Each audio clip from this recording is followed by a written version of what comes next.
welcome to this episode of Beyond Barriers Unscripted. My name is Randy Owen, and today we have a local artist as our guest.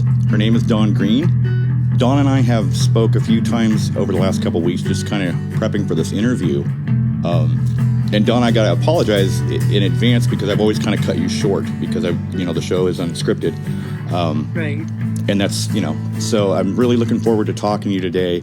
I know today is a really, really busy day for you. You've got a lot going on, so I want to say thank you very much for taking time out.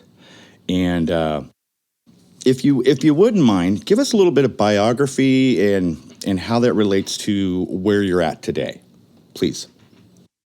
Okay. I'm pretty old, Randy, so it's going to be long, but I took art classes all through high school and then into college. And then I studied under artists throughout my early life.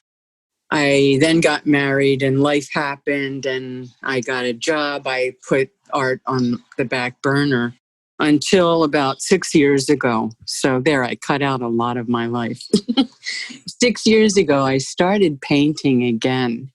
And I watched KVIE, it's the PBS station here, and they were calling for artists. And they wanted to have a piece of art donated to them. And so I decided, okay, I'll paint them a painting, which I did. And I took it to their studio and they accepted that painting. So I've been donating paintings to KVIE each year after that. This is my 6th year. And I have been honored with an award this year. My painting will be auctioned off this evening at 9:30. So if anybody's watching KVIE, there it will be. And they're doing it a lot different. It's very exciting and nerve-wracking also, Randy. How so? I think it probably comes back to the biggest loss that I ever had, or the biggest failure that I ever had. And that's when I was a teenager to maybe early 20s. I had shown my art on, I grew up on an island and we had boardwalk art shows. I showed my art on the boardwalk art shows every year. And then the Art League, which was this big prestigious building, decided that they wanted artwork. And I submitted 2 pieces of mine. And I got no notification. I went to the event. I don't even think I was old enough to drink the wine, but I probably did. And I looked all around and my pieces were not there. So I asked someone in charge and they told me, oh, your paintings are down the hall, and they gave me specific directions. I followed those directions and there they were in the rejection room. Oh. I was mortified, Randy. I was so upset. I grabbed my paintings and I ran. I ran home. It was just, very, very upsetting. And that probably added to why I put it on the back burner. Because it's hard to get that kind of personal rejection. Now, yeah, you're vulnerable and you're putting it out there in public for everybody. Yeah. And here you are in the rejection room. Yeah. I mean, how bad is that? Well, how do you get past that? Well, I went into modeling and I learned more and more about rejection.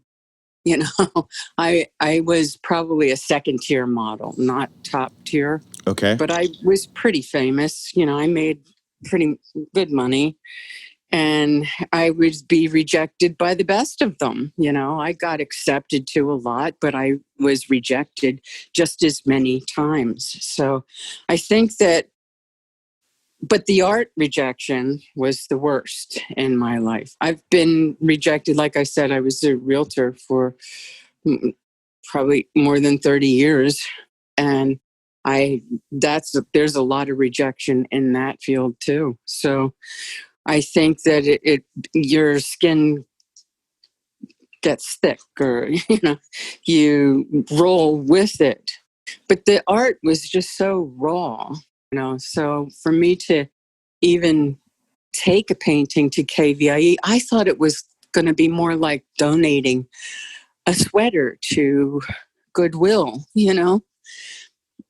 I didn't know what such a big deal about it was until after I did that, and they explained to me, and I was very honored, very honored. And so this year, I feel really good that I got that award. But still, somebody has to want it in their home, Yeah. I was watching an interview with somebody, and he had said something along the lines of creative people inherently have an insecurity gene.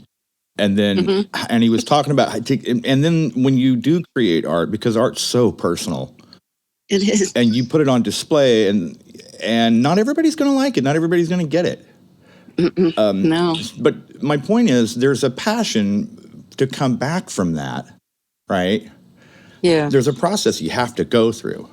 Because if you just, I had one professor, she used to always say, of course, I want you to like me, but I don't have to worry about it. Because if I worry about it, I'll never be able to get out of my car and go do what I need to do. That's right. Yeah. So you just do it. You just do it, and you get to a point where it doesn't matter. You created the best piece that you could create at the time. So can you talk us through that process? What inspires you? So you paint, right? Mm-hmm. Yes. And so you work in any other mediums? I do. I like pastels a lot. Probably one of my first shows was all pastels. And I like to, with that, didn't really know that they were pastels because pastels can be vivid color, and they were vivid color. So it shocked people to find out that they were pastels. But I like, and now I'm losing my vision, right? That's how we even met. Right. But I've always had strange vision. I was born with misshaped eyes. So I don't think I have ever seen 20/20. I'm pretty sure I haven't. And I think that the way I see is different from a normally sighted person. And I think that gives another perspective too on what I'm creating. Or does that make sense to you? Yeah, and this is a great segue, and this is one of the things, the show's called Unscripted, but as I was prepping, of course I'm thinking about what I want to ask the guest, and I purposely don't go looking at social media and stuff until afterwards, right? So when you paint a picture, I know you paint like trees. I saw a recent PowerPoint presentation. So is that a real tree? Are you painting from what you see? Are you painting from a photograph? Are you painting from, and ultimately I think art really exists within. So if you if you can see that image and that canvas in your head right now, talk us through and describe how that came about. Okay. And if you could give us some really rich description about the painting so that those of us that can't see it, we can see it in our heads, if that makes sense. Would you be willing to do that? Yes. That'd be awesome. Yes. Okay. I painted a lot of paintings for Christmas holiday for my family and for people that are close to me. And my upstairs neighbor was complaining because they chopped down the trees that were across the street from where we live. And they're building a 400-unit apartment complex in that space. So that was a lot of trees. My neighbor used to call it Central Park. That's how pretty it was. And they tore it down. So she was bothered by that, and all of the now activity, and she was really bothered by that. So I created a little like 4x4 painting for her, and she's artistic also. So her home is magnificent. She's a stager. That was her previous job. I think she's retired now. She might do a few things, and she likes gold and silver. So I think I did hers in gold and bronze. And I did almost the same the same painting that I presented to KVIE on a smaller scale. And hers was the first one that I did. And what it was this forest that was across the street from us. It wasn't a total forest, so you'll see gaps, right? So I painted that for her in her colors for her place. And she could just put it on a bookshelf wherever whatever. She loved it. So then I painted another one for my sister, and then another one. And these were all pretty small. And then then it was time for me to create this painting for KVIE. And my mind was still on that. And I did that. So it comes from me looking out my window and seeing these beautiful trees that are no longer there. I called it Kissed by Starlight. With the way that my vision is, it's almost like I see starlight whenever I look into the sky, or I see that all the time. And that's what I was seeing. That's how I was seeing. That's how I remembered seeing, because mind you, they've been building this for a while. So this is all from memory and different times of the day, that I would look at it. So I had I don't think I ever really saw stars in my life. First of all, I'm from, I've always lived in big cities, and I always thought that that's why I didn't see the stars, but I've been very nearsighted all my life. So, in my imagination, these are stars. And I took my time with this painting. That was another thing that I learned this year. It was mostly, Randy, when I do a painting, I'll get the idea, it'll flash in my mind, and I'll paint it in a day, and the second day I'll touch it up, or it might take a week to paint a painting. This painting took 2 to 3 months. I go full force the first day, probably, right? And then look at it, and I changed it, and I saw something different. Like for a while, I was seeing a gray spot in the center of my field of vision. Okay. And so I actually painted that in at one point. And I didn't realize that I did that until the next few days. And I'm looking at it. This is a square painting. So there it was right in the middle. And I'm trying to see it out of the corners of my eyes, and seeing it also in all different light, like the daytime, the nighttime with artificial light and all of that. And I realized I don't want to say that. I don't want the gray in my painting. The stars I want. I want the stars. So anyway, it was a process. And also I kept thinking, how I get dramatic. I kept thinking, this might be the last painting I ever paint. Well, meanwhile, Randy, I painted like 9 paintings before it, you know? What makes me think that this is going to be the last painting? You connected with the fitness challenge through Society for the Blind, is that correct?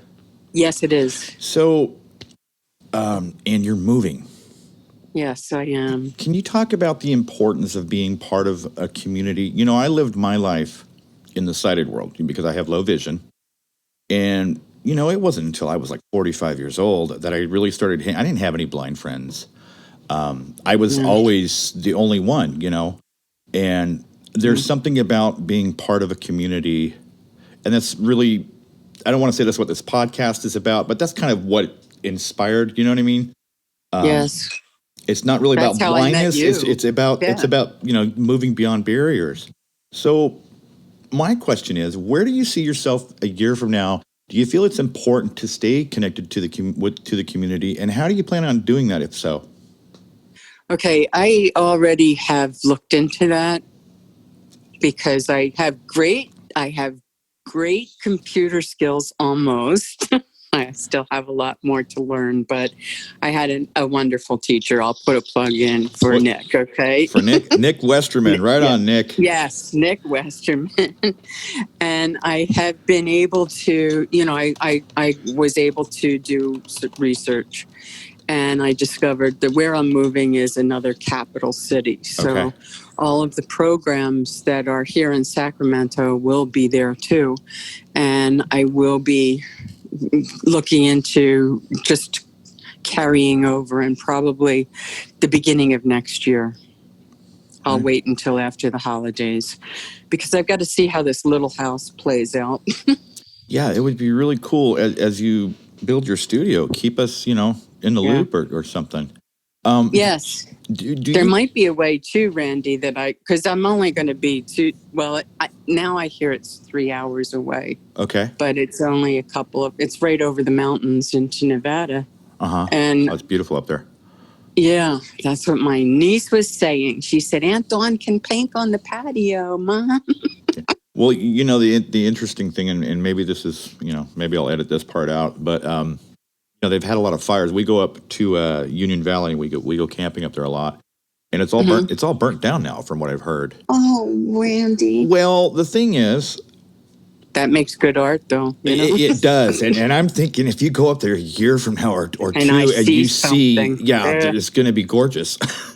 Yeah, my sister has all these places she's already explored, and she's very excited. Dawn, we're going to go here, we're going to go there, because I'm like you, I have vision. It's just odd vision. Yeah. I mean, we can't walk, we can't drive, we can't. Well, I can walk around here. Yeah. I have paths now. It's even easier. but you know, what I see will be excellent. I will be very excited to paint that. You know, I'm looking forward to it. As we speak right now, and I can almost smell the trees. Yes, the pine. Yeah. The pine. My nephew got married the beginning of the year. And he went to school in Reno, and he married someone from Carson City. And so he got a job, and, you know, he's a teacher and music. That's right on. Usually, that's my family is mostly musicians, only one other artist. My cousin does it too, but he does music also. So, but anyway, it's, I forget where I was going with that, but they settled in Carson City. And so my sister has been going there my sister and her husband, whenever they get a chance, you know, that'll be like their little mini vacations. And they have been discovering places that are just beautiful, but it smells really good. It's pine, I think. Yeah, I mean, I can even smell the dirt, though. I mean, and this, you know, fresh during the fall when they dig. You know, I used to work in construction, And when we would go out and break the soil, we'd start. I was a plumber, You could smell. and I love that smell of the broken Me earth. too. Me too. Me too. Can you talk a little bit about growing up in an artistic family? You just talked about all the musicians and. My mother's family sang professionally. They all played piano. So that was a normal thing growing up. Yeah. Yes. Gotcha. Yes, it was. My uncle, my direct uncle, was an artist, and but then he turned to life. He put that on the back burner, but that would be gifts. We always had his paintings in our house, Uh-huh. It was like that. In fact, he used to babysit. He wasn't all that much older than me and my older brother, right? And he used to I can remember him babysitting us. And he would paint on my grandmother's dining room table. And I can remember I was sitting next to him as he was painting. I was, totally involved in what he was doing. I was probably only about 5, I would say, somewhere in that age. And I had my coloring book and I had my crayons, and I thought I was being like Uncle Louie. I'm doing it, And he said to me, he bends down and he said, Dawn, you do not have to stay in the lines. Ooh. That was a big lesson. Wow. I know. That's a life lesson.